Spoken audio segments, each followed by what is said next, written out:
कांग्रेस के नेता खुद अपना ही नुकसान करते हैं और बीजेपी जीत जाती है। और बिल्कुल ऐसा हुआ मध्य प्रदेश में। कांग्रेस की राज्यसभा कैंडिडेट मीनाक्षी नटराजन जो है वो जीतने से पहले ही हार जाती हैं या चुनाव लड़ने से पहले ही हार जाती हैं, क्योंकि उनकी एप्लीकेशन ही रद्द हो गई। एप्लीकेशन कहा जाता है इनकम्प्लीट और इनकरेक्ट थी। उनके ऊपर एक लीगल केस था तेलंगाना में जो डिस्क्लोज नहीं किया गया। लेकिन बड़ी स्ट्रेंज बात यह है कि तेलंगाना का केस कैसे बाहर आ गया, तो इसके पीछे इंटरेस्टिंग कहानियां हैं, जरा आपको समझना जरूरी है। देखो, इस सीट पर सबसे बड़ी दावेदारी कमलनाथ की थी। कमलनाथ हैवीवेट कांग्रेस मध्य प्रदेश के लीडर है। लेकिन इंटरेस्टिंग बात यह है कि अगर इतना हैवीवेट कांग्रेस लीडर टिकट मांगता है तो उसे टिकट क्यों नहीं दी जाती? क्योंकि हाई कमांड से दूरी हो चुकी है।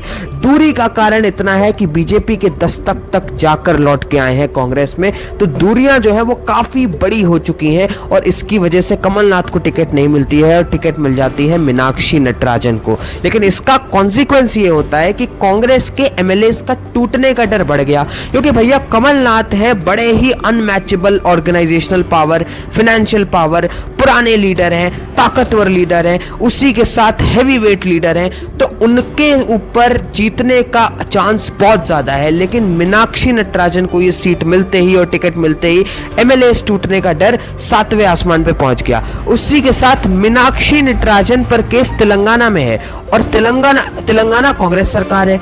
अब ये इनपुट बीजेपी को और कहीं से नहीं बल्कि कांग्रेस इनसाइडर सोर्सेस से ही मिला है। और उसी के साथ यही सेम चीज झारखंड में भी होती है, जहां बीजेपी कैंडिडेट की एप्लीकेशन इनकरेक्ट मिलती है पर वहां उन्हें टाइम मिलता है करेक्शन प्रेजेंट करने का। And this is a double standard of democracy. लेकिन अगर हम इसका पॉलिटिकल एनालिसिस करें तो एनालिसिस बड़ा क्लियर और सिंपल है। देखो भैया, कांग्रेस और अपोजिशन को गिनी चुनी राज्यसभा सीटें मिलती हैं। अब भाई साहब, इन गिनी चुनी सीटों को भी अगर आप नहीं जीत पा रहे हो, बीजेपी बाजी मार के चली जा रही है, तो एक बड़ा प्रॉब्लम है। साथ ही साथ हमेशा विनेबल कैंडिडेट को आपको फील्ड करना चाहिए, चाहे वो कोई भी हो, चाहे वो कमलनाथ ही क्यों ना हो, चाहे आपकी दूरियां क्यों ना हो जाए उनसे।